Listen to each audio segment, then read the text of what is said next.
Hello students, पिछले video lecture में आपको production from other part of plants के बारे में बताया गया था, जिसमें आप from stem, from roots, from spores इसको आपने समझा था। इस वीडियो लेक्चर में आपको क्रॉप्स के बारे में समझाया जाएगा। तो आइए स्टार्ट करते हैं। क्रॉप्स, इसको फसलें कहते हैं। फसलों के बारे में, you have seen a field in which particularly plant like wheat, rice, bajra, oat, pulse, etc. are grown. You have seen a field. जब आप फील्ड में देखते हैं, कि जब आप ज़मीन पे देखते हैं, खाली जगहों पे जहाँ खेती की जाती है, जब उस तरफ आप देखते हैं विच पर्टिकुलरली प्लांट्स लाइक, तो वहाँ पे आपको एक प्लांट, विशेष तरह के प्लांट्स दिखाई देते हैं। लाइक वीट, गेहूं का फसल दिखाई देगा, राइस का, बाजरा का, ओट्स का, पल्स के, एटीसी। इस तरह की फसलें आपको उगी हुई दिखाई देती हैं। डू यू नो, क्या आप जानते हैं what these plants are called? इन प्लांट्स को क्या कहते हैं, इन पौधों को क्या कहते हैं? तो जब आप खेतों की तरफ देखते हैं, जब आप फील्ड्स की तरफ देखते हैं, तो आपको गेहूं के, राइस के, ठीक है, वीट, राइस, बाजरा, ओट्स, पल्स, इन सब उगे हुए दिखाई देते हैं। Do you know what this plants are called? इन पौधों को क्या कहते हैं? They are called crops. इनको क्या कहते हैं? क्रॉप्स कहते हैं। They are called crops. इनको फसलें कहते हैं, क्रॉप्स कहते हैं। Plants that are grow in large quantity and harvested to provide food and other useful things are called crops. Plants that are grow in large quantity, ऐसे पौधे जो बड़ी मात्रा में उगाए जाते हैं, and harvested to provide food, और इनको काट के भोजन के लिए इस्तेमाल किया जाता है। And harvested to provide food and other useful things, भोजन के अलावा जो है दूसरे चीज़ों में इनका यूज होता है। ऐसे प्लांट्स को क्रॉप्स कहा जाता है, ऐसे प्लांट्स को फसलें कहा जाता है।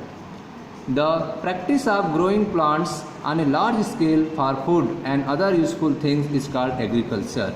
तो आप the practice of growing plants on large scale, के बड़ी मात्रा में, लार्ज स्केल में प्लांट्स को ग्रो करना, उसकी प्रैक्टिस करना, इसके लिए, फूड के लिए और अदर यूजफुल थिंग्स के लिए, क्या कहेंगे इसको? एग्रीकल्चर कहेंगे, खेती कहेंगे। ठीक है, तो आप देख रहे हैं एग्रीकल्चर किसे कहेंगे? The practice of growing plant on large scale for food and other useful things is called agriculture. देखते हैं नेक्स्ट, टाइप ऑफ क्रॉप्स। अब फसलें कितने प्रकार की होती हैं? Types of crops. According to season, crops of two types. Season के आधार पर क्रॉप्स कितने टाइप्स होते हैं? टू टाइप्स होते हैं। खरीफ क्रॉप्स जो समर सीजन में, and rabi crops winter season में। Crops like rice, bajra, maize and jowar are grow in summer season from June to October. This crops are called kharif crops. तो ऐसे फसलें जैसे rice, bajra, maize and jowar are grow in summer season. ऐसे फसलों को कब उगाया जाता है? समर सीजन में उगाया जाता है, June to October. These crops are called kharif crops. इन ऐसे क्रॉप्स को क्या कहते हैं? खरीफ क्रॉप्स कहते हैं। फिगर आप देखें ध्यान से, ये आपका राइस क्रॉप है, बाजरा क्रॉप, मेज क्रॉप, ज्वार क्रॉप्स। इनका सीजन कब होता है? June to October.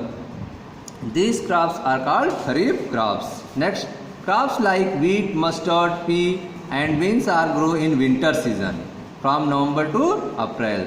These crops are called rabi crops. तो आप देख रहे हैं रबी क्रॉप्स जो है कब ग्रो किया जाता है? नवंबर टू अप्रैल। नवंबर टू अप्रैल में सीजन में इसको ग्रो कर रहे हैं, इसको रबी क्रॉप्स कहेंगे। एग्जांपल आपने देखा व्हीट, फिगर आप देख रहे हैं, यह व्हीट है आपका, मस्टर्ड, पीस एंड बीन्स। इनका सीजन होता है नवंबर टू अप्रैल। ऐसे क्रॉप्स को रबी क्रॉप्स कहते हैं। According to season, crops of two types. Season के आधार पर क्रॉप्स कितने टाइप होते हैं? Two types. फर्स्ट होता है खरीफ क्रॉप्स, जिसको समर सीजन में उगाया जाता है, और सेकंड होता है रबी क्रॉप, जिनको विंटर सीजन में उगाया जाता है। तो crops like rice, bajra, maize, jowar are grow in summer season. Summer season में कैसे क्रॉप्स उगाए जाते हैं? इसका एग्जांपल आप देख रहे हैं, राइस, बाजरा, मेज, ज्वार, इनको समर सीजन में उगाए जाते हैं। उनका टाइम कब होता है? June to October. This crops are called kharif crops. Crops like wheat, mustard, pea and beans are grown in winter season, time November to April. These crops are called rabi crops. Next देखते हैं आप, देखें students, यहाँ पे कुछ question पूछे गए हैं, think and answer. Name two fruit that show in summer season के 2 फ्रूट्स का यहाँ पे नेम आपको फिल करना है और विंटर सीजन के 2 फ्रूट्स का यहाँ पे नेम फिल करना है। तो समर सीजन में आपका फिगर यहाँ पे दिया गया है, ठीक है। यहाँ पे फिगर आप देख रहे हो समर सीजन के फ्रूट्स का फिगर और ये आपका विंटर सीजन के फ्रूट्स का फिगर दिया हुआ है। इसमें से 2 नेम्स आपको यहाँ पे फिल करना है, समर सीजन के और विंटर सीजन के। तो इसको आप फिल कीजिएगा, ये आपका हो गया होमवर्क। अब आप देखें हेल्दी क्रॉप्स, स्वस्थ फसलें। To grow healthy crops we should follow some tips, ठीक है। स्वस्थ फसलें उगाने के लिए जो है कुछ टिप्स को फॉलो करना होगा, कुछ रूल को फॉलो करना होगा। First, a particular type of crops need a particular type of soil. तो आप देख रहे हैं a particular type of crops, विशेष तरह के जो फसलें होते हैं उनको विशेष तरह की मिट्टी की ज़रूरत होती है, ठीक है। तो निश्चित जो है कुछ फिक्स क्रॉप्स होते हैं, कुछ फसलें होती हैं जिनको कुछ फिक्स जो है सॉइल की ज़रूरत होती हैं। A particular type of crop needs a particular type of soil. For example, groundnut grow well in sandy soil. Groundnut जो है वह जो है किस टाइप के सॉइल में अच्छे तरीके से उगता है? Sandy soil. Cotton grow well in black soil. Cotton grow well in black soil. Cotton जो है वह ब्लैक सॉइल में अच्छे तरीके से ग्रो करता है। And rice grow well in clay soil. और राइस जो है कैसे सॉइल में ग्रो करता है? क्लेई सॉइल में। तो आप देख रहे हैं कि अ particular type of crop needs a particular type of soil. एक विशेष प्रकार के फसलों को एक विशेष प्रकार की मिट्टी की ज़रूरत होती है। जैसे आपने देखा ग्राउंडनट के लिए कैसा चाहिए? Sandy soil. कॉटन के लिए कैसा चाहिए? Black soil. एंड राइस के लिए कैसा चाहिए? Clayey soil. जैसा कि आप फिगर भी देख रहे हैं, ये ग्राउंडनट है, आपका कॉटन है एंड राइस।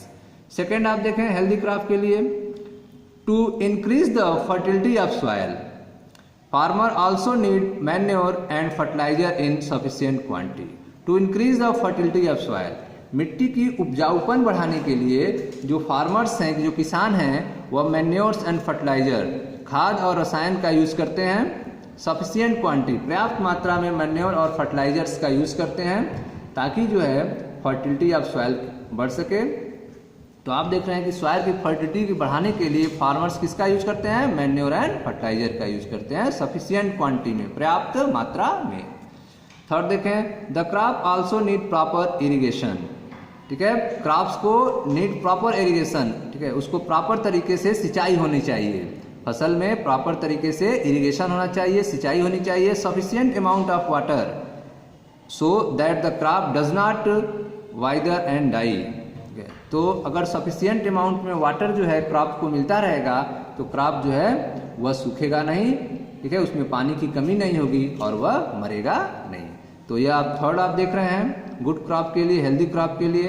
फोर्थ आप देखें, spraying the pesticide and insecticide are also important to protect the crop from pests and disease. तो आप देख रहे हैं कीटों से बचाने के लिए, रोगों से बचाने के लिए क्रॉप्स पे पेस्टिसाइड एंड इंसेक्टिसाइड्स भी इम्पॉर्टेंट होते हैं, उनको भी स्प्रे किया जाता है, उनका भी छिड़काव किया जाता है। तो हेल्दी क्रॉप्स के लिए जो है क्रॉप्स के ऊपर जो है पेस्ट्स एंड डिजीज से बचने के लिए उस पर पेस्टिसाइड्स एंड इंसेक्टिसाइड्स का स्प्रे किया जाता है, यह भी इम्पॉर्टेंट है। फिफ्थ आप देखें, you will see that some small plants called weeds grow near the crops. तो आप देख रहे हैं कि क्रॉप्स में जो छोटे छोटे खरपतवार उग जाते हैं, वीड्स उग जाते हैं, which are harmful to them, वह क्रॉप्स के लिए हार्मफुल होते हैं, नुकसानदायक होते हैं। Removal of these weeds is very important to protect the crop. तो अब क्रॉप फसल की सुरक्षा के लिए इनको निकालना महत्वपूर्ण होता है। जो खरपतवार वीड्स उगे हुए हैं इनको निकालना जो है हेल्दी क्रॉप्स के लिए जरूरी होता है। तो आपने देखा कि हेल्दी क्रॉप्स के लिए कौन कौन से स्टेप्स हैं ताकि जो है पैदावार अच्छा हो सके। उसके लिए पहला आपने देखा particular type of crops need to particular type of soil. एक विशेष प्रकार की फसलें जो है विशेष प्रकार की मिट्टी में उगती हैं। जैसे आपने देखा ग्राउंड नट जो है वह सैंडी सॉइल में उगता है, कॉटन जो है ब्लैक सॉइल में एंड राइस जो है क्ले सॉइल में उगता है, जिससे हेल्दी क्रॉप्स तैयार होते हैं। सेकेंड आपने देखा कि increase the fertility of soil. Soil की फर्टिलिटी उपजाऊपन को बढ़ाने के लिए किसान जो हैं फार्मर्स जो हैं मैन्योर एंड फर्टिलाइजर का सफिशिएंट क्वांटिटी में यूज करते हैं। The crop also need proper irrigation. Crops के लिए जो है प्रॉपर तरीके से सिंचाई की व्यवस्था होनी चाहिए। Sufficient amount of water so that the crops does not wither and die. Sufficient amount में उसको वाटर चाहिए ताकि जो है क्रॉप्स जो है सूखने से बच सके, मरने से बच सके। Spraying the pesticide and insecticides are also important to protect the crop from pests and disease. तो कीटों से बचाने के लिए, कीड़ों से बचाने के लिए, रोगों से बचाने के लिए पेस्टिसाइड और इंसेक्टिसाइड्स का स्प्रे होना भी जरूरी है। You will see the some small plants called weeds.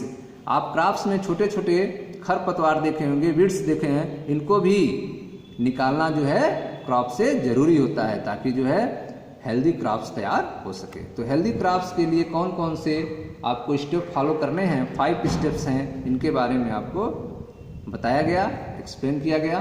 अब यहाँ पे देखें get going. What happen if we do not spray pesticide on crop. क्या होगा यदि आप जो है पेस्टिसाइड्स को फसल पे नहीं छिड़केंगे तो क्या होगा। पेस्टिसाइड्स को अगर फसल पे नहीं छिड़का जाए तो क्या होगा। ठीक है, तो इसका आंसर आपको लिखना है, रफ पे लिखिएगा, फिर इसको हम बताएंगे, फिर कीजिएगा। ये आपका होमवर्क है। नेक्स्ट वीडियो में हम देखेंगे स्टेज ऑफ एग्रीकल्चर के बारे में। थैंक यू स्टूडेंट्स, आप रिवाइज कीजिए।